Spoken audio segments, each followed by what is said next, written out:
One moment life feels ordinary, school mornings, hugs goodbye, and dreams about the future. But what if in a single heartbeat, that world was ripped away? What if your child, vibrant and full of life, simply vanished? For two families in California, the unthinkable became their reality. Two young women disappeared in broad daylight, their lives intersecting in ways that no one could have foreseen. Their stories are heartbreaking and deeply personal, and they reveal how fragile safety can feel and how a community's strength is tested when the unthinkable actually happens. Hi everyone, welcome back to my channel. My name is Kimbyrleigha. If you've never been here before, it's nice to finally meet you. As we are well into the end of the first month of the new year, I am sure we're all trying our best to have a fresh start, whether that's eating healthier, getting rid of a few pounds, or getting rid of old habits. But what about giving your finances a fresh start as well? And that is where today's sponsor, PDS Debt, comes in. You can imagine a year where you're no longer weighed down by debt, where financial stress is a thing of the past, and PDS Debt can help make that happen. If you're making payments every month on your debt and your balances aren't going down, PDS Debt has solutions for you. Everyone with $10,000 or more in eligible debt qualifies, and there's no minimum credit score required. Bad and fair credit are accepted. And right now, we are gutting and remodeling a home from the 1940s. I feel like we're all friends here, so I can tell you a little bit about what I'm going through. And wow, I'm telling you, things add up even after the construction. New doors, new furniture, all new fixtures. And luckily, PDS Debt has these customized options for anyone that's struggling with credit cards, personal loans, collections, or even medical bills. PDS Debt strives to understand your specific scenario and can help provide alternatives to becoming debt-free. You can save more while paying off your debt in a fraction of the time. So make this year the year you take control of your debt. So get a free debt analysis right now at pdsdebt.com/Kimber, and it only takes 30 seconds. That's pdsdebt.com/Kimber. I'll put it up on the screen, pdsdebt.com/Kimber. And thank you so much to PDS Debt for sponsoring today's video. Now let's get into the case for today. Amber Leanne Dubois was born on October 25th of 1994 in the sun-soaked town of Escondido, California, to Carrie McGonigal and Maurice Dubois. Nestled in the northern reaches of San Diego County, Escondido is often called the Jewel of the Valley for its picturesque landscapes, rolling hills, and Mediterranean charm. Amber's arrival was more than just a celebration. It was the start of a journey filled with hope and love. Her mom, Carrie, was so delighted in dressing baby Amber in frilly little outfits and oversized bows. She would parade her around the local mall, just beaming at the compliments she would get about how beautiful her little baby was. Carrie would proudly call her her little angel, something that never faded as Amber got older. I thought it was really cute that Carrie said she would go home, change Amber into a new outfit, go back to the mall to get even more compliments. This was a mother who just adored her child, and that's pretty common when it's your first baby. But I can say, even with my second, that I'm just as in love as the first. Carrie loved everything that Amber did. Every milestone was important, like this home video of Amber learning how to crawl. It's those moments that meant so very much. Amber's parents separated when she was little, with her dad Maurice, who went by Mo, moving out to Los Angeles. Despite the distance, though, Mo remained a really big part of Amber's life. He shared weekends with her. Carrie, meanwhile, began a new chapter with her partner Dave Cave, and together they welcomed Amber's younger sister Allison into the family when Amber was about 10. And wow, did Amber absolutely adore little Allison. She loved to play with her. And in this home video, you can see how much Amber loved being a big sister. She would try to help Allie learn to take her first steps, play hide and seek together, and hug her tightly. Amber quickly developed a reputation for being kind, thoughtful, and independent. Her free-spirited nature extended to other parts of her life. Did she like shopping for clothes? Not at all. She felt like it was torture. Did she like to follow teenage trends? Nope. That was not her thing. Amber would rather have her nose in a book than fuss over the latest makeup trends. She would go at her own pace. She would even stop and look at everything around her. As they say, stop and smell the roses. That was Amber. She loved nature, but also loved animals so much. As a child, she was actually fascinated by all creatures, from the tiniest little tadpoles to majestic wolves, her favorite animal. Her bedroom was like a small zoo. She had guinea pigs, fish, and even pet rats, and she loved them all. At just 3 years old, Amber actually began taking horseback riding lessons, and this evolved into a lifelong passion of hers. By age 9, she actually owned her very own horse. Even Amber's diary entries revealed her deep love for animals and her dream of one day becoming a marine biologist. In one of her diary entries, she said that God had made animals because they were nice and cute, and when she grew up, she wanted to work at SeaWorld. Once at Escondido High School, Amber thrived academically and socially in her own unique way, with her short, shiny brown hair and sweeping bangs, and her big, sparkling blue eyes and freckles that dotted her skin, and of course, her bright white smile. She was confident yet humble. She took school seriously and actually vowed to never miss one day. She even took extra classes to try to graduate early. Her favorite class was agriculture, taught by her very encouraging teacher, Mr. Rayburn. The subject allowed Amber to combine her love for animals with her growing interest in science, and it sparked a new dream. She wanted to work with animals hands-on. Amber loved to read so much, she would actually get caught in her classes reading novels under her desk. And when her teacher would say, "I can hear you," because she was flipping through the pages when the class was quiet. And of course, Amber would look up and she would smile with her big, bright blue eyes, innocently saying, "Well, I was listening while I was reading." It might sound silly to some, but reading was part of Amber's identity. She finished all 7 Harry Potter novels in just 2 weeks' time. She would stay up late with a flashlight under her covers, unable to tear herself away from the magical words on the page. Sometimes her mom even worried about her, that she was reading too much. I think it's way better than a teenager being addicted to social media. One day, Amber's agriculture class introduced her to the idea of raising a lamb through the Future Farmers of America program. Amber was immediately hooked on this idea.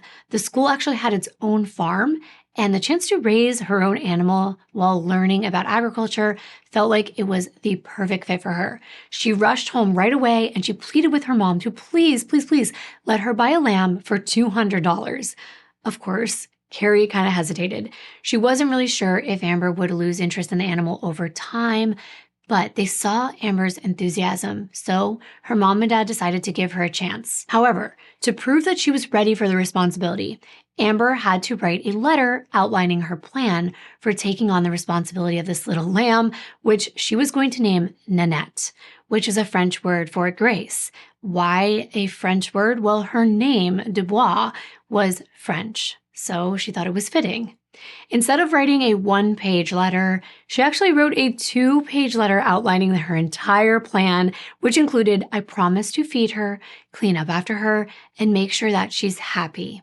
Carrie couldn't help but laugh at how many times Amber actually repeated herself just to make this letter longer to show her commitment. In the end, Amber's passion won them over, and they decided they would give her the money to get her own lamb. Now at this point, her big dreams of being a marine biologist had turned into wanting to become an animal behavioral scientist. That's right. And the day finally came. It was Friday, February 13th, 2009, a day that Amber had been counting down for weeks. For the 14-year-old animal lover, it wasn't just a Friday. It was the day that she could finally hand in the check to get her lamb. Amber had spent weeks preparing for this very moment, dreaming of taking care of little Nanette and imagining all the ways that she could help her lamb thrive. That morning, Carrie was up early for work around 5:30. And unlike most teenagers, Amber didn't really need her mom to coax her out of bed. But still, Carrie went into her bedroom and made sure that Amber was getting up. And of course, she jumped out of bed excited to get dressed right away and, of course, get her lamb. Before heading out, she gave Amber a hug and told her she was going to be home early that day, so maybe they could do something like go see a movie together. Amber said, "Thanks so much, Mom," and then Carrie told her that she loved her, and she left. Now, on the drive to work, Carrie couldn't help but laugh, knowing that she would probably be the one that ended up taking care of this lamb, just as much as Amber would, or probably more. But it didn't matter, because she knew how much it would make her daughter happy. Amber's stepfather, Dave, left her a check on the armchair of the couch before heading out for work. And as he walked past Amber, who was finishing her cereal on the floor, he reminded her not to forget the check. And she said, "I got it." She was very happy for her big day. She gave him a quick goodbye and told him she loved him before he left. Now, Amber started to walk to Escondido High School that morning around 7 a.m., the same time she always did. The school wasn't far, just a 10 to 15-minute walk, and Amber had perfected the routine. Classes started at 7:50, and the rest of her day was mapped out. School got out at 2:45, and Carrie, knowing how responsible Amber was, typically gave her until 3:30 to hang out with friends before expecting her to be home. But this Friday wasn't typical. By late afternoon, something felt very wrong. When Dave arrived back home around 4:30, the house was quiet. But it was too quiet. Amber should have been home by now, but she wasn't there. At first, Dave just assumed she might be running late. Maybe she got caught up at school with her lamb or stopped and talked to friends. But as the minutes went by, his concern only grew. Dave called Carrie at work to see if maybe she had heard from Amber, but she hadn't. Carrie just at this point figured that Amber, of course, must have just got caught up with friends, so she called her daughter's cell phone. But it eventually rang and then went to voicemail. Carrie left a message for her to call her back as soon as she could. She wasn't that worried at first. Amber was responsible to a fault. She never skipped school and never failed to check in, and certainly wouldn't just disappear without a word, especially not on the day that she'd been looking forward to for weeks. But just to be sure and to check if Amber may have needed some help with her lamb and was still at school taking care of it and maybe didn't notice how much time had gone by, Dave decided to drive out to the high school to look for Amber. By this time, Carrie had already called her phone several times with no response. At the school, Dave ran into Mr. Rayburn, Amber's favorite agriculture teacher, who actually shared some alarming news. He said that Amber had not shown up to class that day at all. And the shock was mutual at this point. Mr. Rayburn knew how dedicated Amber was to her FFA project and how excited she was to pay for her lamb. He had expected her to be the first student in class that day, especially since it was the last day that they were able to take payments for the animals. Dave pressed for more details, but there were none. Amber hadn't attended any classes that day. Dave was perplexed. He even told the teacher there's just no way. He personally wrote the check that morning and gave it to Amber. So Dave called Carrie back, who now was panicking. Dave checked with school officials just to be sure, and they confirmed that Amber had not made it to class and was marked absent. They said they had called the house to notify the family, but no one answered, so they left them a message. Dave relayed all of this information to Carrie, and for her, it was the moment that everything clicked. Something was terribly wrong. Carrie left work immediately, calling Amber's father, Mo, on the way home. And through tears, she explained that Amber was missing. Mo didn't hesitate. He and his partner, Rebecca, started driving from Los Angeles to Escondido to help search for his daughter. And on her way home, Carrie then stopped by the high school herself, hoping that she would be able to locate Amber. She scoured the campus, searching every corner, even in the dumpsters, for any trace of her daughter's belongings, like maybe her backpack, but there just weren't any clues to be found. By the time Carrie arrived home, she had already contacted the Escondido Police Department to report Amber missing. Officers were waiting for her at her house, ready to ask a bunch of questions. Carrie, of course, described what Amber had been wearing that morning: jeans and a black hoodie. And she recounted every other detail of their last interaction. When Carrie begged the officers to please issue an Amber Alert, she was actually very disappointed by what they said. They explained that an Amber Alert can only be issued if there was a known vehicle or suspect involved, and that didn't apply in this case. It was a technicality that felt very cruel and ironic, a system with the same name as her daughter's that's actually made for missing children. But it couldn't help her Amber. Frustrated but still determined, Carrie took matters into her own hands. She enlisted the help of her friends and neighbors, and they created and distributed color flyers with Amber's photo and all the details about her disappearance. The cops at this point had been passing out black and white flyers that they'd faxed around to different agencies, and it didn't truly depict what Amber looked like. So that's why Carrie and Dave made the color flyers, and then they retraced Amber's route to school, knocking on doors and handing the flyers out and asking anyone if they had seen her, but nobody had. As the sun set, the worry really settled in.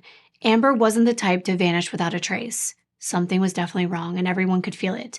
For Carrie and Mo and everyone who loved Amber, the hours ahead would be a test of their endurance, their hope, and their courage.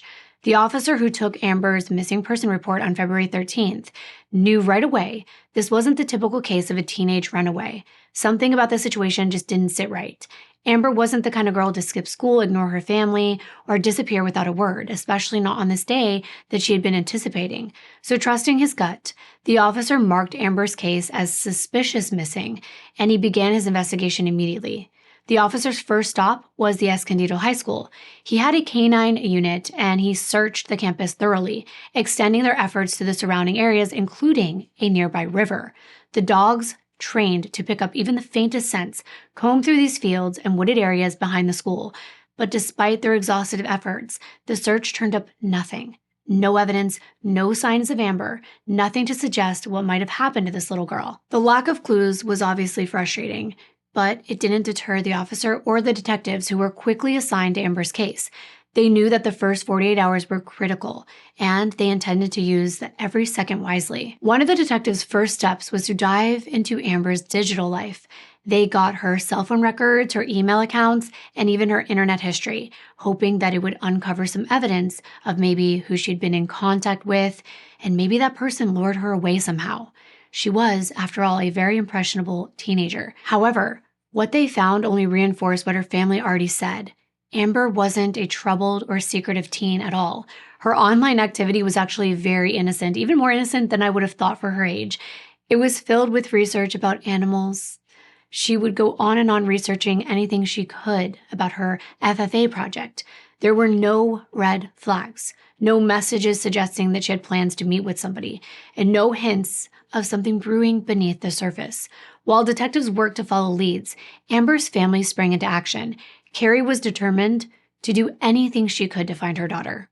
So one of her friends actually drove their RV to Escondido, and they parked it in a nearby church parking lot to serve as a makeshift command center for their search efforts. And inside that RV, Carrie organized flyers, she made call lists, she coordinated with volunteers. The RV became a hub of all kinds of activities trying to find Amber. But for Carrie, it was also a place of heartbreak, knowing that this was her reality. And during those first few days, Carrie spent hours in Amber's room. She sat on her daughter's bed, holding her belongings and letting her emotions flow freely. Tears would stream down her face, and she would turn to prayers for guidance and strength, saying, "Please, please, God, bring her home." Detectives contacted Amber's phone company, hoping for some leads through her phone activity, and they discovered her phone had been active near the high school, and someone had even attempted to access her voicemail. The phone had last pinged off a cell tower that covered both the school and Amber's house, but its exact location could not be pinpointed, unfortunately. Now, this information pushed detectives to take immediate action.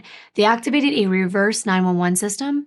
It would auto-call phones, and then when residents would pick up, it would play a pre-recorded message to thousands of residents in the area with details about Amber's disappearance. This message asked anyone who might have seen Amber or knew anything about her whereabouts to contact the police. Now, I actually hadn't heard of this before. It kind of reminds me of those text alerts we now get or emergency alerts that appear on our phones. The search had just started, and by the next day, on February 14th, Valentine's Day, 2 witnesses came forward to the police. The first was a mother who occasionally gave Amber rides to school. She recalled seeing Amber walking to school on the morning of February 13th. She said the weather was cold and it was drizzling outside, and she considered pulling up and offering Amber a ride. But her daughter, who was sitting next to her in the passenger seat, looked out and said, "Mom, it looks like Amber's talking to a boy." So they didn't want to embarrass her, so they kept driving. She described this boy as taller than Amber, about 6 or 7 inches taller, and in her words, he was doughy looking with a darker complexion. But she couldn't really give them more details than that, except for the location that she saw her. It was next to a fire hydrant on the sidewalk right outside of the high school near the field. It was actually also near a bus stop.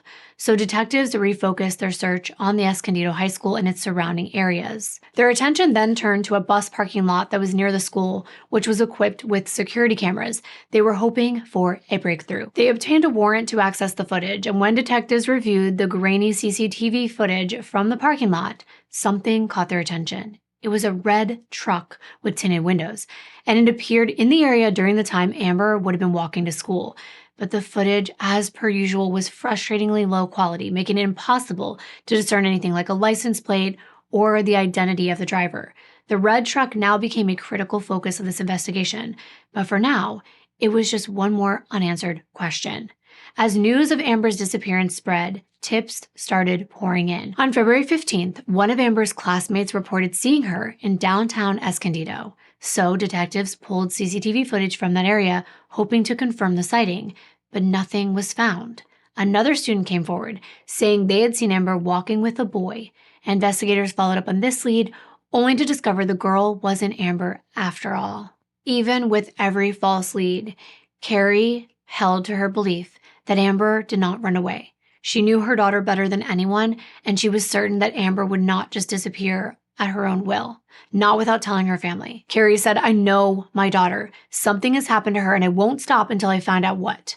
She really thought from the day that Amber disappeared, someone had taken her. She just really didn't want that to be true. As the days moved into weeks, the Escondido Police Department was poring over every resource in the search, and they still had no leads. So they decided to expand their investigation, bringing in reinforcements from the San Diego Police Department and even the FBI. One of the first steps in the investigation was to interview Escondido's 148 registered S offenders. I think you know what I'm saying there.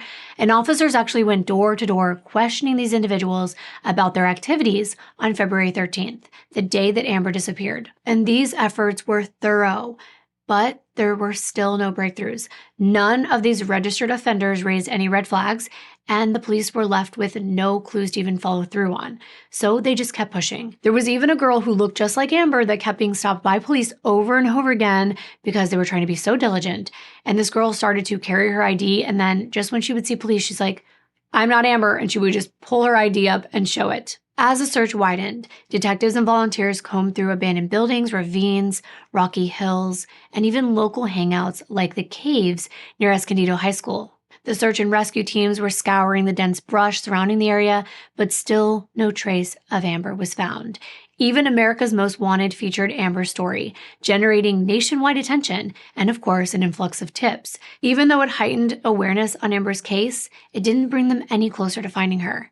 I know when you're listening to me tell you all of these stories in detail, you might be thinking, okay, they're searching here, they're searching there. What happened? But think about how frustrating it is to actually live it. The strain of Amber's absence began to take a toll on her family. Amber's mom was consumed by a desperate need for answers. She meticulously searched Amber's bedroom, wondering if maybe she had missed a clue. Maybe there was a diary entry, a hidden boyfriend, anything to explain what had happened. But deep down, Carrie just knew that Amber did not run away. Her daughter was innocent, grounded, and naive about the dangers of the world. Amber loved her family way too much to just disappear on her own. Amber's stepdad, Dave, also felt the weight of Amber's disappearance. He claimed to be so overwhelmed by the uncertainty, he began to neglect his scaffolding business. And he said, "Amber lives in my house. She's my baby girl." Yet, as the investigation progressed, Dave actually became the focus of detective scrutiny, which added even more tension to this situation. It was just part of their due diligence. Detectives begin by investigating anyone that's close to Amber, including her parents. Amber's biological father, Mo, and her mom, Carrie, had alibis. They had been at work all day on February 13th with witnesses to corroborate their whereabouts. But Dave's story didn't hold up under scrutiny. Initially, Dave told the detectives that he had left a check for Amber that morning, gone to see his personal trainer, and then spent the day at the movies before returning home to do his taxes. Well, when Carrie heard this, she was stunned. She knew that did not align with what Dave did that day. He actually visited her at work, bringing her chocolate-covered strawberries and roses for Valentine's Day. This was the day before Valentine's, just remember that. Carrie also found the visit kind of unusual because in all the years they were together, Dave had never celebrated Valentine's Day. Even stranger, he was just lingering around her workplace for about 45 minutes, long enough for Carrie to ask him to actually leave. She was like, "What are you doing here? I'm working." When confronted about this inconsistency in his daily routine that he gave to police, Dave admitted, "Oh yeah, I did stop by Carrie's work, but then I did go to the movies afterward as well." But the timeline still felt very suspicious to Carrie. Detectives noted several additional factors that raised questions about Dave. For one, the relationship between him and Amber had always been strained, especially in the months leading up to her disappearance. According to Carrie, the two of them were barely even speaking, and the tension in their household was obvious. But Dave, of course, claimed otherwise. He said that he and Amber had recently called a truce and even enjoyed a trip to the bookstore the night before she went missing. These conflicting accounts only deepened detectives' doubts about Dave. So when he arrived at the police station for a formal interview, detectives photographed his hands and his body. They were checking for scratches or other signs of a struggle.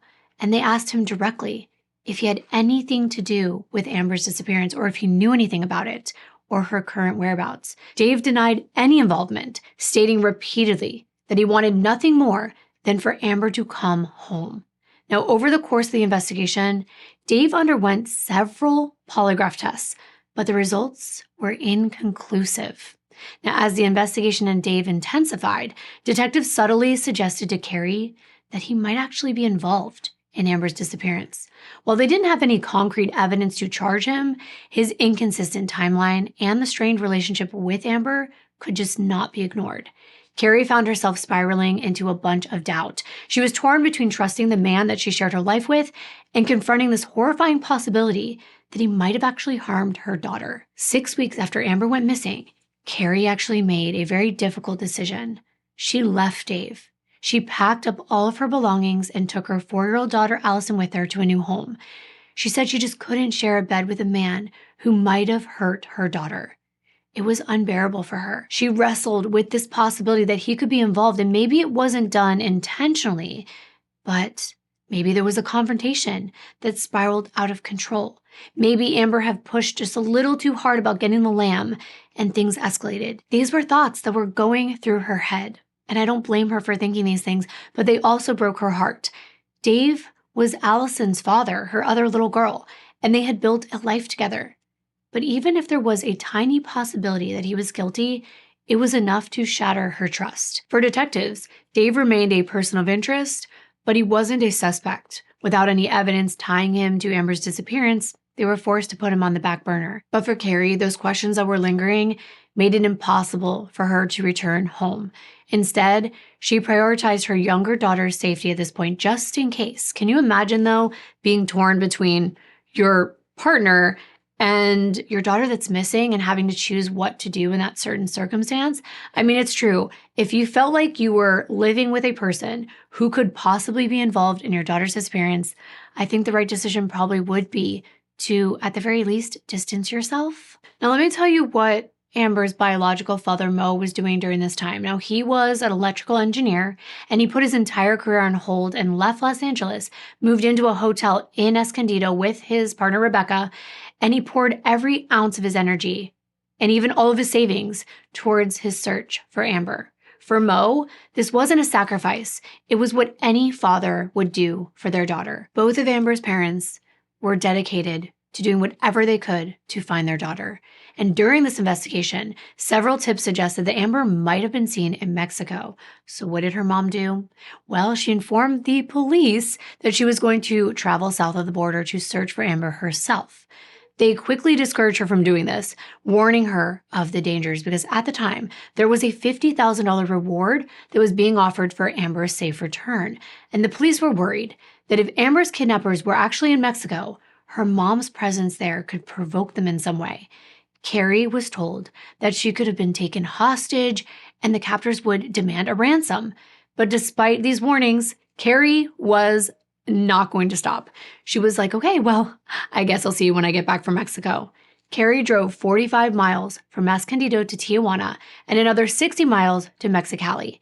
On multiple occasions, not just one, she went through the streets. She would ask strangers if they had seen her daughter. And each trip left her exhausted and empty-handed, but she refused to give up. The tips from Mexico ultimately led nowhere, but Carrie's determination was impressive to say the least. She was going to do whatever it took.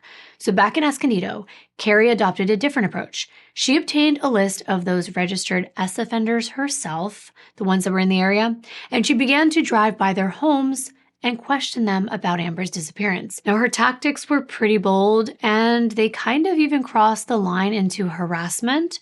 On one occasion, the manager of an apartment complex actually called 911 after Carrie confronted one of the residents there, who was a registered offender. This is because Carrie was accusing them of being involved in Amber's case. When the police did arrive, they found this grieving mother who was desperate for answers. And even though they did sympathize with Carrie's situation, they did politely ask her to leave the premises. But Carrie stood her ground. To her, every confrontation, every disruptive action was a way to keep Amber's case in the spotlight. She was loud, and she was going to remain that way so no one forgot her daughter was missing. She believed that if her actions led to her arrest, so be it, because that attention would bring even more leads in the search for Amber. But I also can tell there was just so much desperation in her because the cops had already done all this, but I'm guessing Carrie didn't think they went deep enough. And maybe she thought her mother's intuition could pick up on a sign that one of the investigators couldn't pick up on. I mean, the weight of Amber's disappearance affected everyone in her family, even her 4-year-old little sister, Allison. She was so young, of course she didn't understand the words kidnapped or abducted, but those words scared her nonetheless. And she would actually get upset whenever she heard these words. She wanted to help so badly to find her sister. She would even ask her mom if she could come along with their dogs and look for her. But of course, she was so little, and being told no, she just really didn't understand. And for Dave, this made him even more paranoid that something could happen to his young daughter. It seeped in his everyday life. It made him very, very scared for Allison to even play outside or even say hello to neighbors. He couldn't trust anyone anymore. Now the weeks were turning into months, and Amber's loved ones did not want this case to fade from the public's memory. They decided to launch a website, bringamberhome.com, which would now be a hub for updates, volunteer efforts, and information about the searches. The site helped keep Amber's story alive and reach a wider audience. Then in the summer of 2009, Amber's face appeared on the cover of People magazine. This nationwide exposure was bittersweet, though. It brought so much attention to Amber's case, but it also underscored the tragedy of her continued absence. For her family, every flyer, every news segment, and social media post was a reminder that Amber was gone, even though it would bring some hope that somebody would see it and it might hold the key to bringing her home. By August of 2009, 6 months had passed since Amber had disappeared. And at this point, detectives had exhausted every lead. They had chased down every tip, and they've come up empty-handed. But Carrie wasn't going to give up. And I have seen many mothers that are very devoted to searching for their children, but this mom, she was so brave, so determined and strong. She was going to do anything, no matter how weird or unconventional, she was going to uncover the truth. In her search for answers, Carrie turned to the Virginia-based VK9 Scent-Specific Search and Rescue Unit. She connected with the dog handlers Sarah Platt and Julie Jones, who had searched dogs Quincy, a yellow lab, and Jack, a German short-hair pointer. They had a reputation for their precision in tracking, and this team arrived in Escondido that August, bringing them at least a little bit of hope. And that was so important for this family. They wanted to move in a direction where they were getting closer to answers, and they thought this might be it. Carrie provided the handlers with items that had Amber's scent on them. They then transferred this to a gauze pad to help the dogs Quincy and Jack lock onto her trail. With the dogs leading the way, the search began. Starting near Escondido High School, Quincy and Jack guided the handlers down a trail that led to a nearby freeway. And from there, the dogs continued along a 15-mile stretch of State Route 76. Their noses were pressed to the ground with intense focus. The search ended in a remote and rugged area of the Paula Indian Reservation, a place that Carrie had never visited with Amber. So why were these dogs tracking there? The handlers explained that Quincy and Jack were search and rescue dogs, trained to track the living. Their findings were actually unsettling to Carrie. Could Amber still be out there somewhere? So because she was determined to dig deeper, Sarah and Julie planned to return the next day with cadaver dogs so they could continue the search. They alerted the police to the area where Quincy and Jack had led them, hoping that the officers would investigate further. But guess what? Even with these findings, not everyone was convinced. Some officers believed that after 6 months, Amber's scent would no longer linger in that area. And I guess that's fair. And the lack of physical evidence or witness testimony from Paula's residence only fueled their doubts. Ultimately, they decided to shut down the search before Sarah and Julie could return with cadaver dogs. But I don't think that's warranted. I mean, even if there was a small possibility, I would want them to search. I mean, what's the harm in it? But maybe it was funding, lack of resources. I am not sure. But this devastated Carrie. She was clinging to this belief that Quincy and Jack had stumbled upon something very vital. She was convinced that Amber's disappearance was tied to the 50-mile radius around Paula Reservation. Yet without police support or additional resources, this search was effectively over. And Carrie was left with nothing but her gut instinct and a bunch of unanswered questions. And sadly, after a while, the volunteers stopped showing up. The once crowded rooms with local residents and beyond ready to find Amber dwindled until no one remained except her own family. By February 13th, 2010, the one-year anniversary of Amber's disappearance, the grief and exhaustion were no less intense. To honor her memory and keep the search alive, Carrie organized a walkathon at Escondido High School. The event brought together friends, family members, and supporters from across the community. Together they walked to raise both awareness and funds to sustain this investigation. And then 12 days later, on February 25th of 2010, the already fragile world that Carrie was living in at this point shattered again. Her roommate burst into her bedroom with alarming news. She said, "Carrie, there's another girl missing. She's 17. Her name is Chelsea." Carrie could not believe what she was hearing. The same month, a year from when Amber had vanished, now another girl was gone? How was this even real? But it was true. 17-year-old Chelsea King had disappeared while jogging in Rancho Bernardo Community Park. This was about 20 miles south of Escondido. The eerie similarities between Chelsea's case and Amber's disappearance were terrifying. Even the timing seemed very odd, just days after the anniversary of Amber's disappearance. As details of Chelsea's case began to emerge, they would actually reignite the investigation into Amber's disappearance and uncover a horrifying connection that no one could have anticipated. But of course, I'd like to backtrack and tell you about Chelsea King. She was born on June 1st of 1992 in Poway, California, to Brent and Kelly King. She was the eldest of two children with a younger brother, Tyler, who adored his big sister. And from the very beginning, Chelsea radiated joy, curiosity, and a love for life. When Chelsea was a young girl, the King family moved from their hometown of Poway to Naperville, Illinois, where they spent a decade building new memories. Eventually, they did come back to Poway, a small city just north of San Diego. Chelsea was the kind of girl who seemed to excel at anything she set her mind to. Her favorite color was purple, and she had a sense of style that set her apart. Whether she was pairing vibrant scarves with vintage skirts or sporting bold accessories, Chelsea had a knack for creating effortless looks that mirrored her confidence and her individuality. But beyond her outward style, Chelsea had a deep thirst for knowledge and adventure. She would read books cover to cover, hoping to better understand the world around her. Her mind was as sharp as her heart was big, and she loved exploring new ideas and pushing her boundaries. Chelsea was naturally very athletic, but it was her determination and work ethic that set her apart. When she enrolled in Poway High School, she decided to join the cross-country team, a decision that would soon become the cornerstone of her life. Running wasn't just an activity for Chelsea, it was a way to stay grounded and stay healthy and connect to nature. Most mornings and evenings, she laced up her running shoes and hit the trails at Rancho Bernardo Community Park.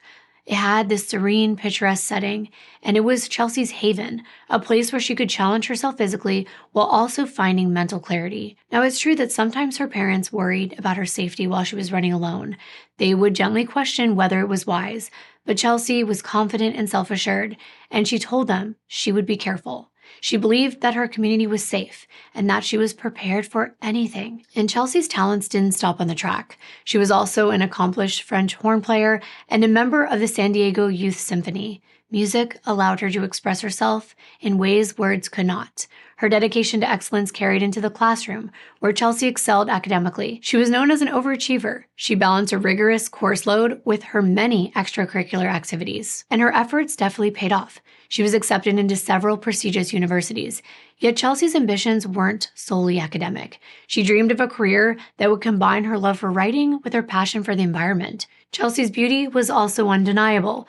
Her flowing, shiny blonde hair and piercing blue eyes. She also cared deeply for others, dedicating her time to community service and peer counseling programs at her school. She volunteered for programs that packaged food for families in Africa and helped organize prom events for special education students. Her parents, Brent and Kelly, instilled in her the importance of balancing work with encouraging her to pursue her passions and give back whenever she could. Her parents described her as someone who never let an opportunity pass her by. She embraced every challenge. And now, just like Amber, Chelsea was gone. It happened on Thursday, February 25th, 2010. And for Chelsea King, it was a day like any other. The 17-year-old was committed to her fitness goals and she loved to run, so it wasn't unusual for her to head to Rancho Bernardo Community Park for an afternoon jog. It was located just 10 miles from Escondido. The park was Chelsea's sanctuary, a place where the serene trails and picturesque views offered her peace. Around 2 p.m., Chelsea set off for what should have been a routine run. She promised to return home in time for dinner, but as the hours passed and Chelsea didn't walk through the door, her parents knew that something was wrong. Chelsea was reliable, just like Amber was. She was hardly ever late to anything, let alone unresponsive. That was entirely out of character. Brent and Kelly immediately called and texted her, and then their worry grew with each unanswered attempt. Hoping for an explanation, they started to reach out to Chelsea's friends, but no one had heard from her. They were now desperate for answers, so Brent logged into the AT&T website to check Chelsea's phone location using their family plan. And his heart sank when he saw that her phone had last pinged in the parking lot of Rancho Bernardo Community Park, the very place that she was supposed to go running. Wasting no time at all, Brent raced down to the park, and when he arrived, he saw Chelsea's 1994 BMW sedan still parked in the parking lot, locked and untouched. He peered inside the window, and Brent spotted Chelsea's phone inside the car, along with her iPod and her wallet. He knew at that point that something wasn't right. She would not have gone on a run without these items, so it didn't make sense. Where was she? Brent began running up and down the park trails, calling out Chelsea's name. He told himself that maybe she had fallen, maybe she twisted her ankle, and she wasn't able to walk back to her car. But Chelsea wasn't there. Back at the parking lot, Chelsea's mom, Kelly, arrived to join Brent in the search, and together they contacted the San Diego County Sheriff's Department. By the time 2 deputies arrived, the Kings were consumed with fear, knowing deep down that Chelsea wouldn't have simply disappeared without a reason. The deputies carefully examined the scene around Chelsea's car, looking for any signs of a struggle or maybe some discarded items that might point them to her whereabouts. Recognizing they could be dealing with a serious situation and not wanting to waste any time, they actually called in detectives from the homicide division. And as they began piecing together Chelsea's case, they couldn't help but draw comparisons to the haunting disappearance of Amber Dubois. Both Amber and Chelsea were young, intelligent girls that were 5'5" with blue eyes and light complexions. Both had disappeared in broad daylight, and the park where Chelsea went missing was just a few miles from where Amber had been last seen. It was very unsettling, and Amber's mom couldn't ignore these eerie parallels. Lying in bed that night, watching all the news coverage of Chelsea's disappearance, Carrie's mind was racing. Was there a connection? Could there somehow be a serial predator? And as the news of Chelsea's disappearance spread, the tight-knit community of Poway sprang into action. By the next morning, over 3,000 missing persons flyers had been printed and distributed. Residents took to the streets. They were searching trails, parks, and neighborhoods for any sign of Chelsea.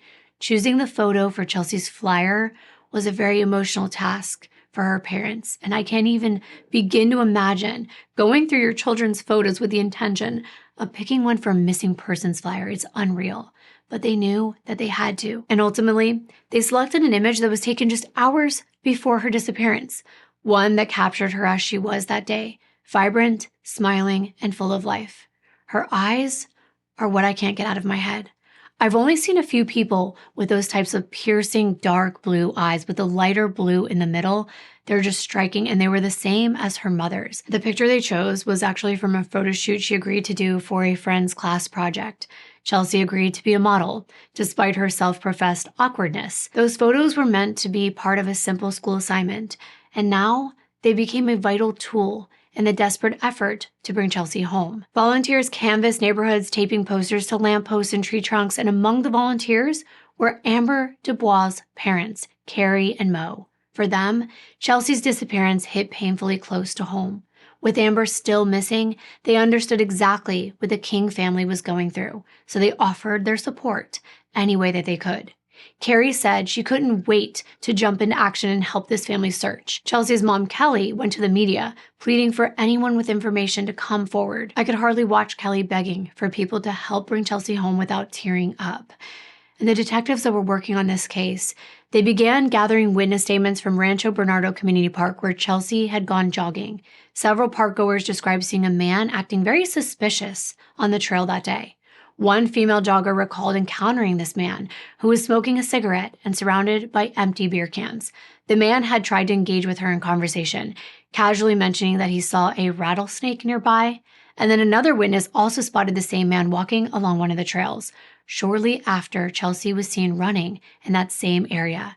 As volunteers searched the park, one man and his dog stumbled upon a disturbing discovery. About 2 miles from where Chelsea's car was parked, they found a pair of underwear and a sock in the center of the path. Recognizing the potential significance of this find, the man alerted an officer. They carefully examined these items, and despite the recent rainfall, the clothing was dry, so this suggested that it had been left behind recently. Further inspection revealed a very small amount of blood on the underwear. Both items were identified as belonging to Chelsea by her parents. Now, this discovery of Chelsea's clothing led the investigators to believe that she had been abducted.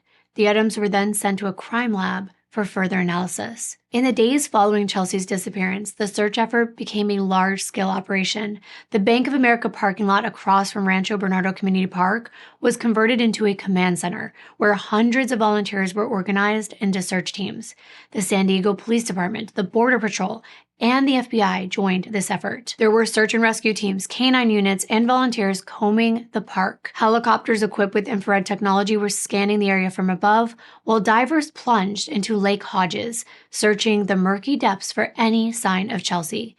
The FBI canvassed over 300 homes near the park, interviewing residents and following up on nearly 600 leads. Detectives also did what they did in Amber's case. They investigated registered S offenders in the area and interviewed Chelsea's friends and classmates from her high school. But still, no clear answers emerged. On Saturday, February 27th, searchers found one of Chelsea's running shoes lying next to a bush. This discovery suggested foul play, but detectives were still uncertain whether Chelsea could still be found alive.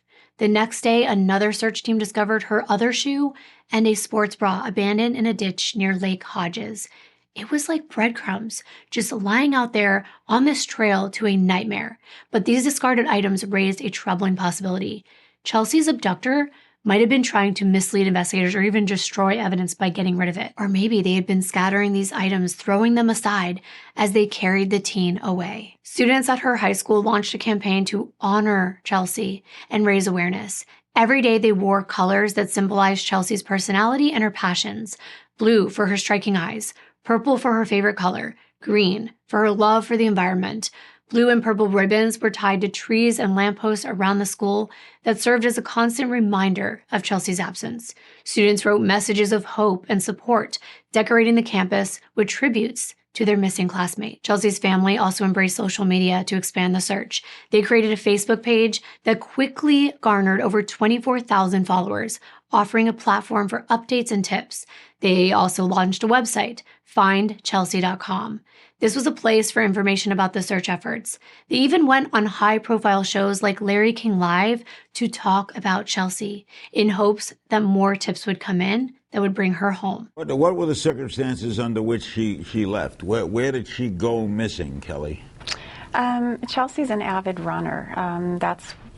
It's one of her great loves. And she, after school, got in her car and drove over to this park. It's a lovely area, very peaceful, very picturesque, exactly what Chelsea, the surroundings that Chelsea loved to be in. She put her running clothes on, got out of her car, and went on a run. Was this something, Brent, having a young and beautiful daughter growing up in Southern California, that you ever feared? I never feared something like this. Did I fear for my daughter? I think every father fears tragedy for child and tries to protect against that, but I never could imagine something like this. Like, they asked why they thought their daughter in particular would still be alive. Like, what was it about her that made them believe she had a chance to get away from this person? That seemed really insensitive to me. I think maybe these interviewers don't always know that they're talking to these grieving parents. Are you resigned to your daughter's fate? Not at all. No. Not at all. My daughter is an incredibly strong girl. We're an incredibly strong family. I have not given up hope that my daughter's out there. And neither has this community. That she may still be alive. Absolutely. Of course. Until I hear differently, I believe she's alive. Wow. Kelly, tell us as best you can what you think is in your daughter that would make you believe that. She has the spirit. The day she was born, she came out with a spirit that was stronger, I think, than anything, any kind of evil could conquer. It's just who she is. And something like this, as horrific as it may be, she's 1,000 times stronger than this. Yeah. And hearing her mother talk about how from the day she was born, she just had that spirit about her was heartbreaking, especially because I know what the outcome will be. But through it all, Brent and Kelly King remained at the center of the search. They refused to let their despair take them over. Kelly spoke to the press regularly, begging for clues that could bring her daughter home. Brent stayed in constant motion, coordinating with search teams and retracing Chelsea's steps. And finally, their efforts turned up a chilling lead. One investigator assigned a crime analyst to compile a detailed report of every incident that had ever occurred in Rancho Bernardo Community Park over the past 2 years. They thought maybe there could be a link if something else had happened in such close proximity in the same area. And among all this data, one report stood out: an attack that happened on December 27th of 2009 in the same area where Chelsea's underwear and sock had been found. That victim was a 22-year-old woman named Candace Moncayo. She was a college student at the time that was visiting home during winter break. Given the proximity of this attack to the location where Chelsea's belongings were found, detectives actually traveled to Colorado to talk to Candace, hoping that her story might provide them with crucial insights. Candace recounted the terrifying encounter she had just 2 months earlier. She had been running through Rancho Bernardo Community Park, enjoying the familiar trails, when a man, seemingly out of nowhere, slammed into her and then slammed her to the ground. He was pinning her with his weight, and this man ordered her to be quiet. Just like that, in a place that she thought was safe, that should have been safe. This trail was right near houses. It was a place where people would walk their dogs, walk their children. Candace was screaming, and her screams were echoing through this park as she was fighting against her attacker. When he began to show signs of attempting to violate her, she told him, "You're going to have to kill me first." And he had a very chilling response. He basically told her that that could be arranged. And that sent fear through her. But Candace wasn't just a victim, she was a fighter. She happened to be the daughter of a world kickboxing champion. She had been trained in self-defense from a very young age.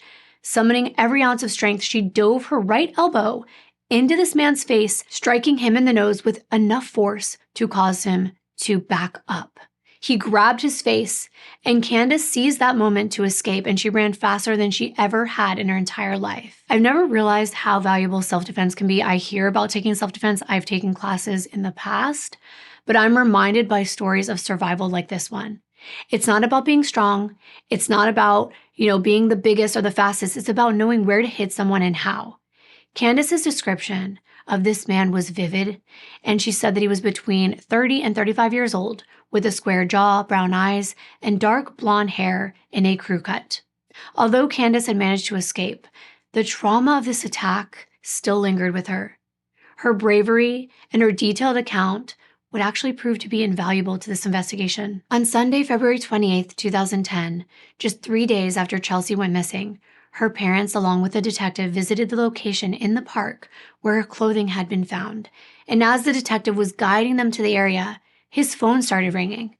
And on the other end was news that would change the course of this entire investigation.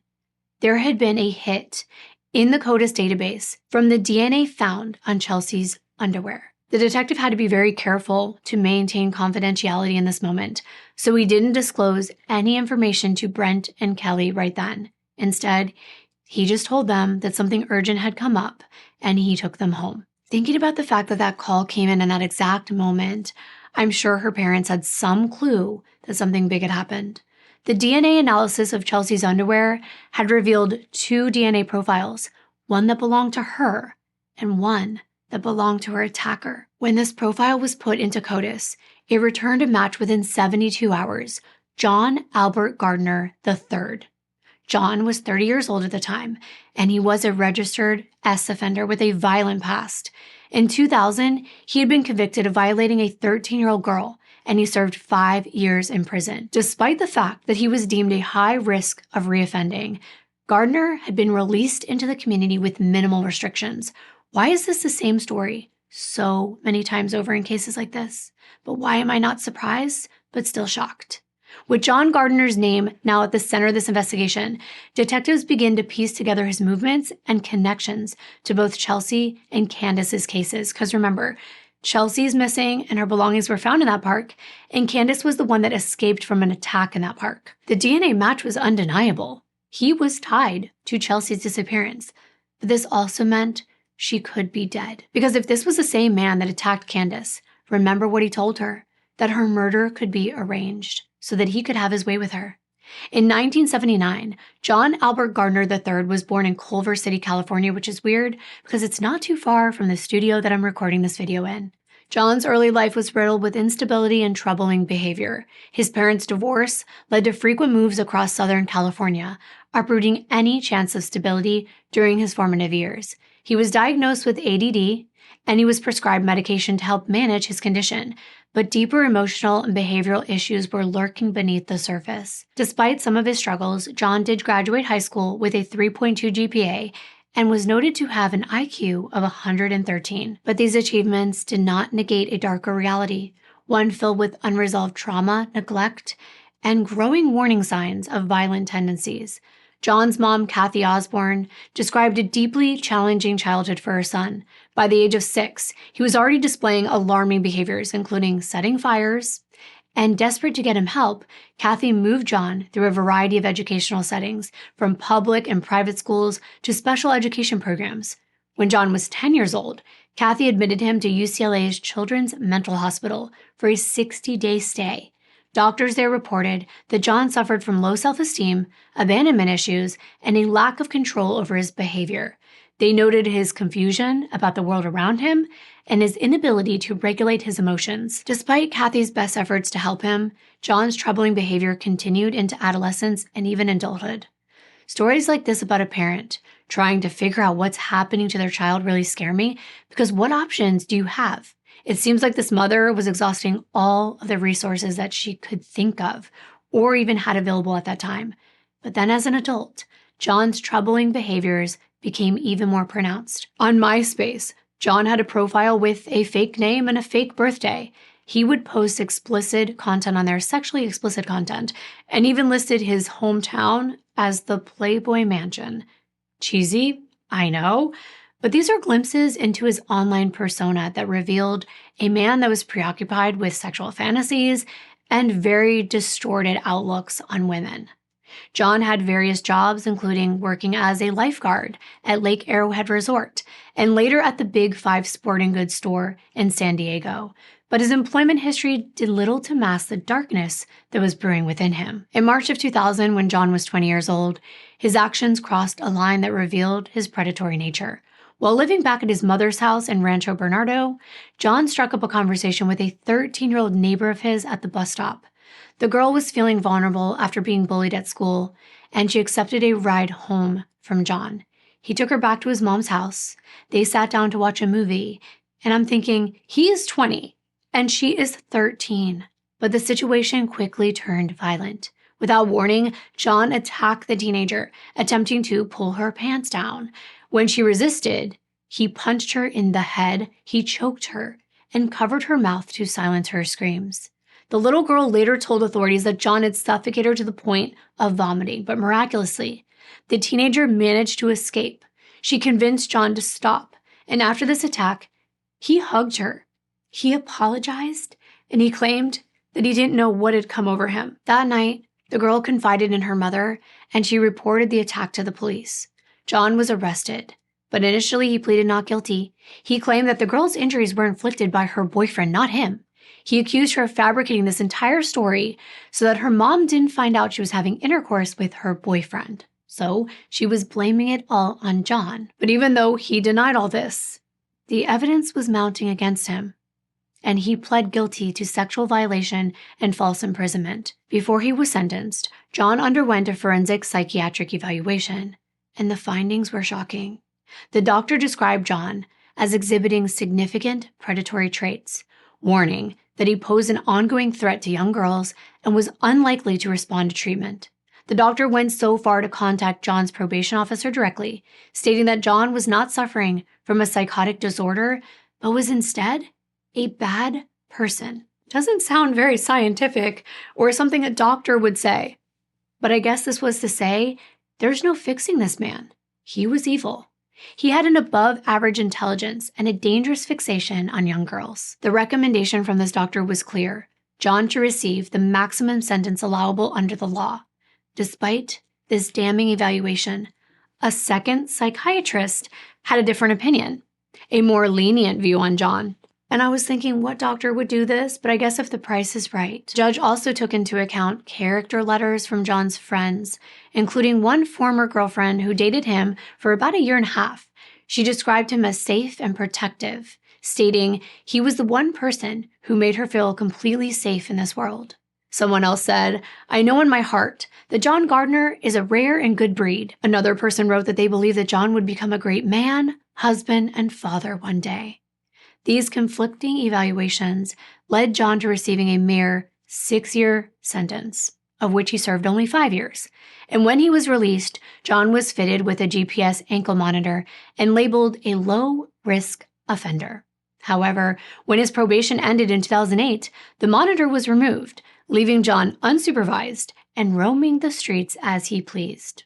The removal of John's GPS monitor marked a critical failure in the justice system. The clear warnings from mental health professionals were just ignored, allowing him to re-enter society with little to no oversight. And for 2 years, this man blended into his San Diego community, all while having those same predatory tendencies hidden. By 2010, the devastating consequences of this oversight became clear when John Albert Gardner III reemerged as the prime suspect in Chelsea King's disappearance. John Gardner was a white male. He was 6 feet tall and weighed approximately 230 pounds. His physical description matched the one of the man who had attacked Candace in the park just 2 months earlier. As detectives started piecing together John's movements and his current address, they began to do surveillance on several properties that were linked to him, hoping to find signs that Chelsea might still be alive. Undercover officers were posted outside of these locations, monitoring any activity. And on February 28th of 2010, investigators made a critical breakthrough when they located John at Hernandez Hideaway. This was a bar on the north side of Rancho Bernardo Community Park, the same park where Chelsea went missing and Candace was attacked. Officers moved in quickly, and they arrested him on the spot. Now, his appearance alone immediately raised suspicions. He was drunk, his pants were wet and muddy, as if he had just been wading through the shallow waters of nearby Lake Hodges. I mean, this was steps away from this bar, but the bar was on the opposite side of where all Chelsea's evidence was found. After he was arrested, the detectives searched all the properties that were linked to him, but they found no evidence that Chelsea had ever been to these locations. It's like they kept getting so close to putting things together, and then they kept having to take steps backward. At the police station, detectives begin their interrogation. John initially denied any involvement in Chelsea's disappearance, claiming he had never met her and only knew about the case from what he saw in the news. When detectives questioned him about his wet and muddy pants, he kind of gave them a very bizarre explanation. He claimed he had slipped in the mud while walking, and then he rinsed himself off by jumping into the lake. His behavior during this interrogation definitely stood out. He would cry, yell, and then also panic. He told the investigators how much he hated law enforcement. He said that he was treated very poorly when he was in prison. And I was thinking, did he think it was going to be a luxury resort? Because last time I checked, you don't have that many rights in prison, and you shouldn't. The detectives presented John with a photo of Chelsea, and his reaction was telling. He would glance at it briefly and then quickly look away, avoiding looking at those photos. This, coupled with his really weird demeanor, suggested that he was guilty. These investigators had a lot of experience with predators like him, and they were hoping to provoke a reaction, so they left him alone in that room with Chelsea's photo. They were watching from a video monitor, and at first, he just appeared calm, but then everything shifted. He was saying something under his breath. He was calling Chelsea a bitch and questioning, why are you doing this to my life? If that's not weird, I don't know what is. But then he would just flip the photo over so he didn't have to look at it. I could not believe what I was hearing when I was reading this. That's actually very unhinged. When detectives came back into the room, John shocked them by bringing up a name of another missing girl, Amber. I was hoping that you were thinking of her. I waited until this moment to mention her again, because I'm sure you're thinking if these cases were truly connected. Although he denied knowing where Amber was or knowing anything about her case, he brought her name up because he speculated to police that they were also going to try to pin her disappearance on him. I wonder why. As much as this man was talking, he was kind of saying nothing at all. He would have these erratic outbursts and then this really weird laughter, and it only deepened the investigators' suspicions. As they exited the room, he leaned back in his chair and he let out this evil, deep, chilling laugh. That's really creepy. Despite John's arrest, detectives still lacked the evidence needed to find Chelsea or to bring her home.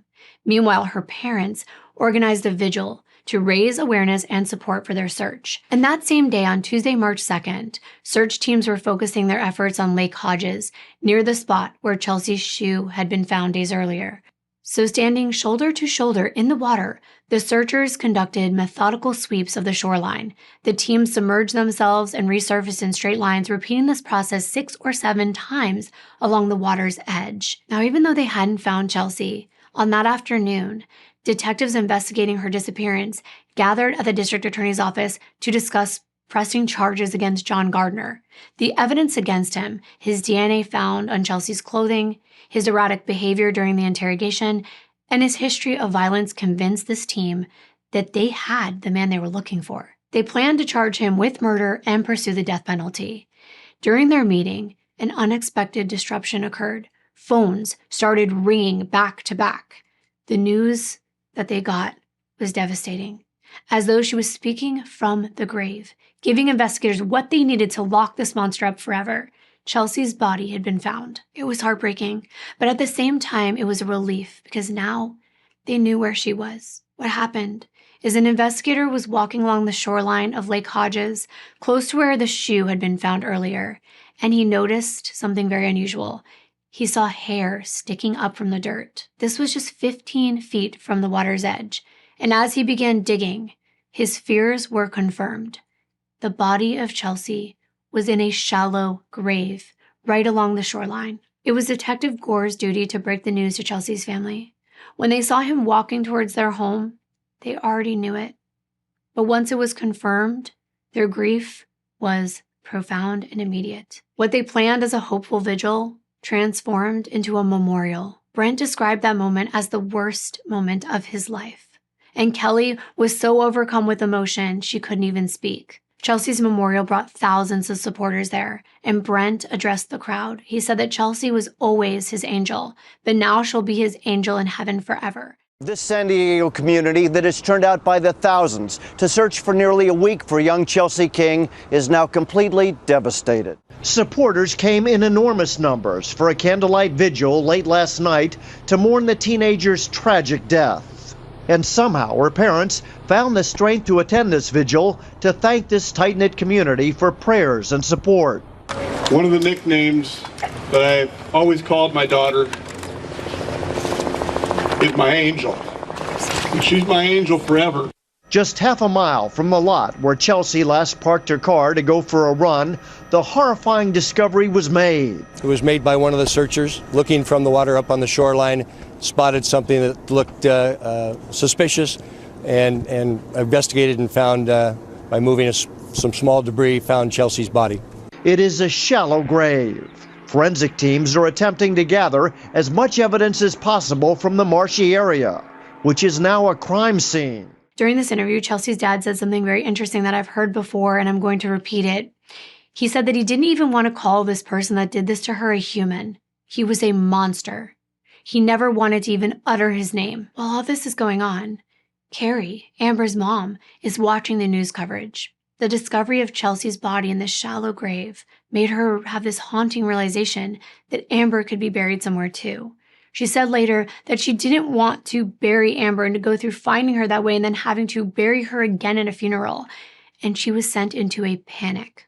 She said in that moment she'd much rather have Amber missing because it gave her hope that she was still alive. After the discovery of Chelsea's body, detectives moved quickly to secure charges against John Gardner for her murder. While they had sufficient evidence to arrest him for Chelsea's murder, they knew they needed to act carefully to make sure the integrity of their case was intact. Of course, he pleaded not guilty. Now, there was something critical that had to be linked together. John's December attack on Candace in the Rancho Bernardo Community Park. Detectives needed her to identify him from a photo lineup before his face was plastered all over the media.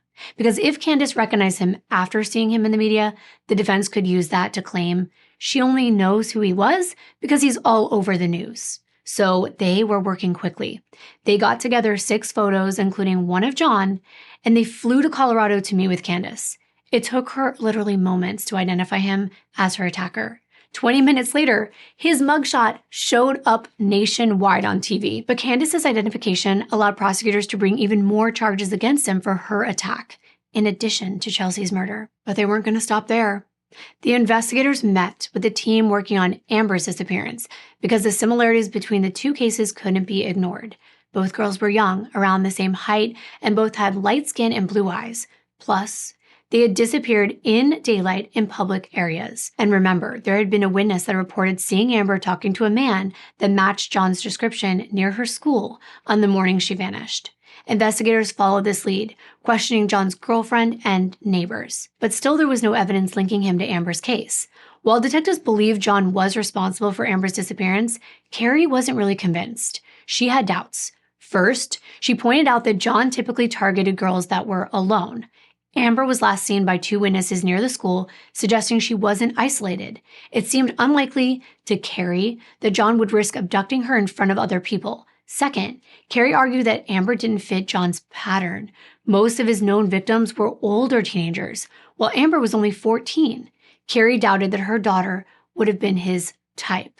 But I was thinking, how would he know how old she was? I mean, if this was him that did this, he would just be out there looking for younger females in general. And remember, he had targeted that 13-year-old when he was 20. And the psychologist had said he had this fascination and obsession with younger girls. So I tend to disagree. I think his type is exactly within the range of both of these young girls. But when Carrie saw John's mugshot on the news, she actually recognized him. At the time of Amber's disappearance, he had been a registered offender that was living in Escondido near the school. Yeah. And when she realized this, because remember, she was going through all of the paperwork, all of the lists for offenders in the area, this made her rethink what she said, and she wanted to investigate any potential connection between John and her daughter. While they were digging deeper into John's movements during the time of Amber's disappearance, it was time for Chelsea's loved ones to say goodbye to her. It was a very sad day at St. Michael's Catholic Church. 5,000 mourners gathered to honor Chelsea King's memory. The church was filled to capacity. It was illuminated by flickering candles. Her favorite song, Vanilla Twilight, was playing. Her classmates had created their own tribute on campus. Using plastic cups, they spelled her name on a chain-link fence and surrounded the memorial with flowers and candles. Going back to the investigation into John Gardner, they found a critical failure that had allowed John to avoid detection following Amber's disappearance. Remember how police and even Amber's mom was going door to door questioning these registered offenders? Well, the thing is, John wasn't registered in Escondido or Poway. He was registered at his grandma's house out in Lake Elsinore, 50 miles away. But John had actually been living with his mom, Kathy Osborne, out in Rancho Bernardo, the same residence where he had attacked that 13-year-old girl back in the year 2000. The thing is, as a registered offender, He was legally required to notify authorities of any changes in his address, but do you think he did? No. His mom was fully aware of her son's legal obligations to do this, but she never reported where he was really living, which was under her roof. This allowed him to remain under the radar during this investigation into both Amber and now Chelsea's disappearance. So what I'm trying to say here is he could have been stopped before he even had a chance to hurt Chelsea had they arrested him prior to this, connecting him to Candace's attack as well. Of course, when news of Kathy Osborne, John's mom's failure to report her son living there, hit the media, the community's outrage was so quick and unforgiving. Overnight, her home was a target of a lot of anger. There were vandals that spray painted a damning message across her garage door. Chelsea's blood is on your hands. Move out. And the next day, when John's friends came to try to clean up this graffiti, well, the crowd gathered outside shouting and yelling before they could even finish the task. Kathy and her husband had to make the decision to actually leave town. On one hand, I get it. On the other hand, it's not always a parent's fault that their offspring have committed crimes. But in this case, she should have reported that he was living there. I mean, what do you personally think? She may have not seen him as a danger. It was her own son. But to others, he clearly was. And it's the law to let residents know offenders like this are living in their area. Now detectives were checking to see if any reports had been made about John in the time frame that these disappearances happened. And guess what? John was reported by a woman in a parking lot who said he had been following her. This was in the spring of 2009, after Amber's disappearance. When the cops came to question John, he said the lady cut him off in traffic. When they ran his information in that parking lot, his offender status came up.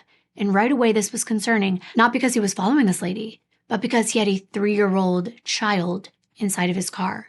Turns out, this was his girlfriend's child. He wasn't on parole anymore, so there were no restrictions on what John was and was not allowed to do.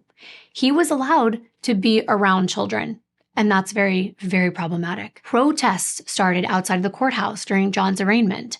Demonstrators were carrying signs demanding harsh penalties, and they had slogans like "castrate rapists" and "Chelsea's Law, one strike." And among the people that were at this protest was Amber's father, Mo. He was desperate to know if John was responsible for his daughter's disappearance. And inside the courtroom, the judge ruled that John would be held without bail due to the severity of the charges against him and the danger he posed to the public. For Amber's father, the decision brought a mixture of relief and frustration. While John's imprisonment ensured the public's safety, it didn't answer the question, had he taken Amber too? Behind the scenes, there was something going on that Amber's parents didn't know about. John's attorneys actually approached the prosecutors with an offer. They said that he would lead them to Amber's remains in exchange for a plea deal. So was this the answer? That he killed her? Was it true? Well, the terms were that he would avoid the death penalty and instead receive a life without parole for Chelsea King's murder if he told them where Amber was buried. But there was more. The information about Amber's location could not be used against him or disclosed to the public. And I was like, wait a minute, that doesn't seem right. How's that going to work out? Her own parents aren't going to know? But just wait. The proposal left the district attorney stuck with a huge decision. There was no direct evidence linking John to Amber's disappearance. But on the other hand, the case against him for Chelsea's murder was overwhelming, and it was surely going to be a death penalty case. These were very high stakes. Chelsea's parents were brought into this discussion. They were devastated by their daughter's murder, but they also empathized with Amber's family. They had been searching for Amber for over a year without any closure. If this was true, if this man had killed Amber and he knew where her body was, this would bring some resolution.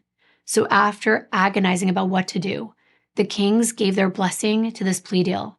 They wanted to prioritize the fact that Amber's family needed answers over executing this man who killed their daughter. I have to say that was a very selfless decision. So that was that. A deal was struck.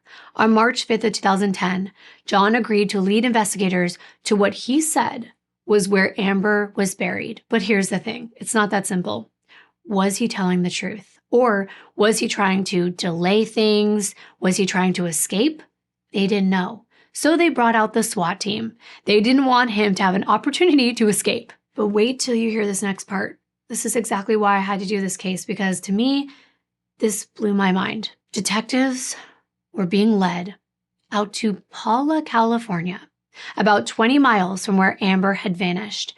And if that area sounds familiar, you might get upset like I did when I heard this. It is exactly where those search dogs had hit so long ago. Remember, the detectives did not want to continue looking in that direction, saying that the dogs couldn't possibly had picked up on Amber's scent so much later. Well, these canines, these creatures, they're not like us. And these detectives underestimated them. This area was a mile from where the dogs were at. And that makes me angry that they didn't trust their instincts and they relied on human understanding. But the journey took them along Pala Temecula Road, through an Indian reservation and up a rocky hill. As they reached the top of the cliff, John's demeanor shifted. He got excited, and he said that they were close. He led the team down a steep incline on the side of this cliff, and the detectives still weren't sure if this man was telling them the truth. They could hardly make it down there. But once they got down to a part where this old, rusty tank was located, John was pointing to a distinctive shovel mark in the dirt. Yes, there was still a mark in the soil where you could tell it had been disturbed, even after all this time. He pointed and said that this is where he buried Amber. This area is vast, it's high above, there's mountains out in the distance, and just one dirt road, lots of trees. This is not a place that anyone would have found if they weren't directed there. All the detectives did was basically write down this location, and then they took John back to the patrol car and then returned him back to jail. Now they had to verify his claim. So that night, the Escondido Police Department responded to that site with a mobile crime scene unit, a forensic archaeologist, and an evidence technician. And they worked in the darkness, in thick fog. They were determined to keep this a secret from the media. News channels were focused on an entirely different area, a pond that they'd been sifting through because two kids said they saw a body in a bag floating in there. So while the media was distracted with that, the detectives were at the scene that John had led them to. In the middle of nowhere, they meticulously sifted through the dirt. And then hours into their search, they finally found what they were looking for: human bones. A medical examiner that was on site carefully examined the remains, and using Amber's dental records, they made the heartbreaking confirmation: the body indeed belonged to Amber Dubois. It was around 8 p.m. on March 6th of 2010 when Carrie and Mo were called into the police station, and that was odd to them. Of the countless times they'd been summoned, it was never on a weekend or at this time of night, so already they had a sinking feeling. However, they were trying to hope for the best. Maybe it would be good news. Maybe Amber would be waiting there for them. Maybe she'd been found safe. But as they entered that station, the site before them, the medical examiner, all the detectives that had dedicated the past year to Amber's case, the DA, even a priest was there. It just canceled out any hope that they held on to. The group of officials surrounded Carrie and Mo, and the medical examiner confirmed that Amber's remains had been found. Needless to say, their world was shattered. They cried for days. Carrie said that once the news really sank in, she had all kinds of emotions: grief, denial, and even relief. Because the first time for over a year, she had an answer. Amber's body had been found right near the Paula Indian Reservation. The realization that Amber could have been found sooner if more faith had been placed in those dogs really haunted Carrie. Those dogs had tirelessly tracked Amber's scent, and they pointed investigators in the right direction. Yet their findings had been completely dismissed. Now here's another thing. Due to John Gardner's plea deal, detectives were not allowed to disclose to Amber's family that he was the one that led them to her grave. And what this meant is that without knowing that he brought them there, they just knew that her remains were found. That's all they knew. So now they were doubting that John was the one responsible. Even at press conferences, the police were very tight-lipped, saying that they were just following up on leads and they discovered Amber's remains. Also, don't forget, if you've missed this too, I know I was quick about it, they're not allowed to use what they found against John, meaning the fact that he brought them there could not be used against him. So they had to use independent evidence to link him to Amber's murder. Unlike in Chelsea's case, they didn't have blood evidence, they didn't have anything, no concrete proof that there was a connection between John and Amber. And that is a big problem, because if they want to charge him and they want to go to trial and they want to get a conviction, how if they can't use the fact that he told them where the grave was? That's all they had. Now it was Amber's turn to have a memorial service. Hers was held at the Escondido High School. The stage featured images of her favorite animals, a wolf, a llama, snake, monkey, and goats. Her little sister, Allison, actually recited a poem that she wrote for her sister. Her little voice was carrying through that crowd, and everyone was in tears. As the ceremony came to a close, Amber's parents were joined by Brent and Kelly King, Chelsea's parents, as well as families of 2 other missing or murdered girls from California, and together they released a dove on stage, which was a symbol of hope and peace. Then a month later, Amber's parents were once again summoned, and this time, just like in Chelsea's case, it was to talk about a deal. Because unbeknownst to them, John's attorney proposed a second agreement. He would plead guilty to the murders of both Amber and Chelsea in exchange for a life sentence without parole, and that means he wouldn't get the death penalty, and he would also waive his right to an appeal. So this meant Amber's family would now be allowed to know that he was the one that led them to her grave, that he was her killer. Chelsea's parents already agreed. The Kings couldn't bear the thought of putting their 13-year-old son Tyler through the ordeal of an entire trial. Since Chelsea's death, Tyler had withdrawn from school, he abandoned his love for baseball, and he was showing signs of very deep depression. For Brent and Kelly King, the well-being of their son outweighed their desire to see John face the death penalty. So now, it was up to Amber's parents. The reason this is so important is because I told you there's no evidence connecting John to Amber's murder, and this would be the only way they could get justice. But it would also mean there wouldn't be a trial for Chelsea, who they did have evidence against proving John's guilt. So that was a huge trade-off. Had Chelsea's parents not agreed to this deal behind Amber's parents' back, Amber's parents would never have found out that John was actually the killer, because they were going to keep that under wraps. And after careful consideration, Amber's parents also agreed to the deal. And on April 16th of 2010, John Gardner pleaded guilty to the murders of Amber Dubois and Chelsea King, as well as the attempted violation on Candace Moncayo. This was the first time anyone was aware of how these 2 women had died, that Chelsea was strangled and poor Amber was stabbed. In a very shocking interview following this plea deal, John admitted to committing the murders in what he called a fit of rage, claiming that he was fully aware of his actions but unable to control himself, that he was so angry about his own life that he took it out on these 2 innocent girls. He said if he could have stopped himself, he would have.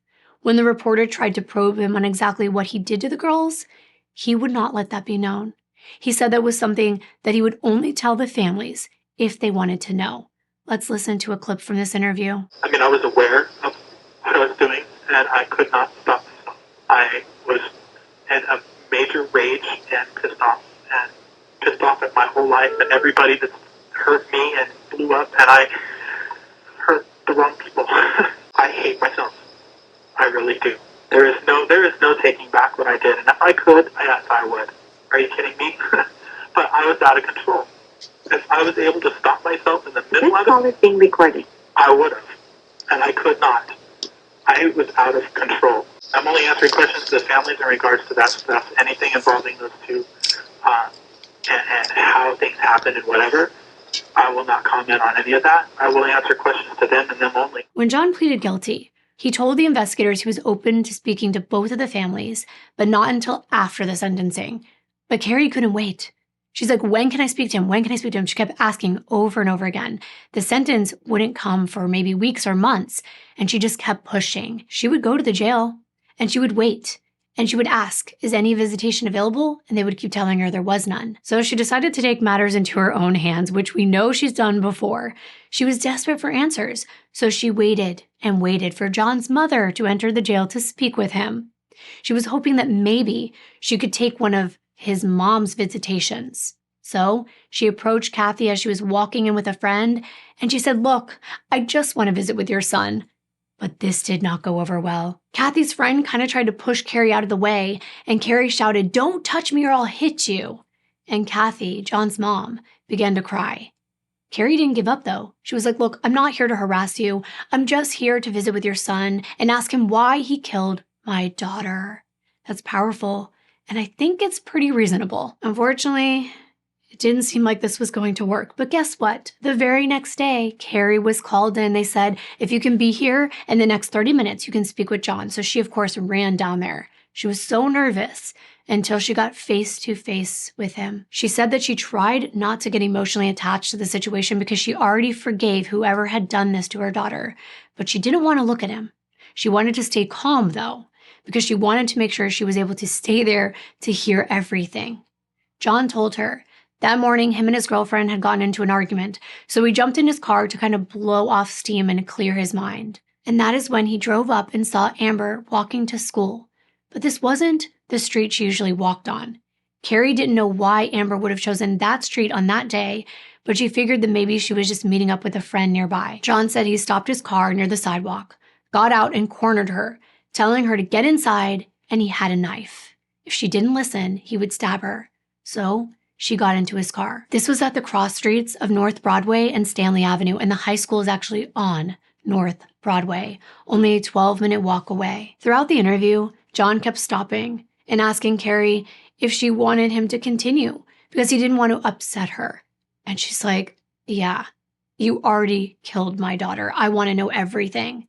John admitted that he drove Amber to a remote area and he took her life, and that it lasted approximately 40 minutes. And during that time, Amber was composed. She didn't cry or scream, but she did ask him repeatedly, why are you doing this to me? She even asked him to play music when they were driving, a request that she actually explained was her way of mentally escaping what was going to happen to her. When he got up to the part where he violated Amber, he begged not to have to tell Carrie, but she pleaded with him to keep going, even though he was sweating, crying, and hunched over, struggling to get the words out. Carrie didn't know if this was genuine or an act, but after admitting what he did to Amber, he expected Carrie to yell at him and even asked if she was going to, but she said no and she just walked out. No parent should have to go through any of this, but the why was still unanswered. Why, Amber? Why? The sentencing hearing was on May 14th of 2010, and this courtroom was packed with family, friends, and supporters. The impact statements were intense. Even Candace had words for her attacker, the brave woman that survived. At the end, she asked him how his nose was, and this really bothered John, to the point through his clenched teeth, he whispered to his attorney, she did not hit me, even calling her a liar, that she was only saying these things for publicity. I don't even know what to say to that. I do not even know. It just shows his ego. John Gardner was ultimately sentenced to life in prison without the possibility of parole for the murders of both Chelsea and Amber, as well as the attempted violation on Candace. And while incarcerated, John actually gave a really chilling interview to 48 Hours. He offered a glimpse into his own psyche. He openly proclaimed himself as the worst predator, one who kills. He admitted that he deserved to remain in prison for the rest of his life, acknowledging that he was trapped in a very destructive cycle of impulses and violent behavior. And why did he do these things? Well, he said that his explosive anger was his key trigger. He described how his rage would just consume him, driving him to lose control and harm others. He even said that the memories of Amber and Chelsea would haunt him, but none of this really mattered to the families of these victims. For these families, his words offered nothing. It was only a reminder of what he did. I want to offer some positivity in this story, but 2 weeks after John pled guilty, Carrie and Allison moved back in with Dave. He was determined to rebuild their fractured relationship.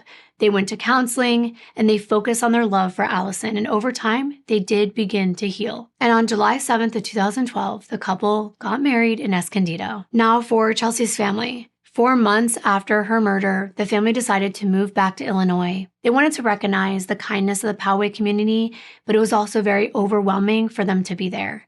They wanted to be somewhere where Tyler could be a kid again, but they did travel back to California in September of 2010 because they wanted to witness the signing of Chelsea's law. This law included enhanced sentencing, lifetime monitoring, and specialized parole programs for offenders like John that commit crimes like this, sexual violations, especially with ones underage. So is there anything we can take away from stories like this one? Because remember, Carrie wanted there to be a lesson or a message to share so it could keep other young women safe.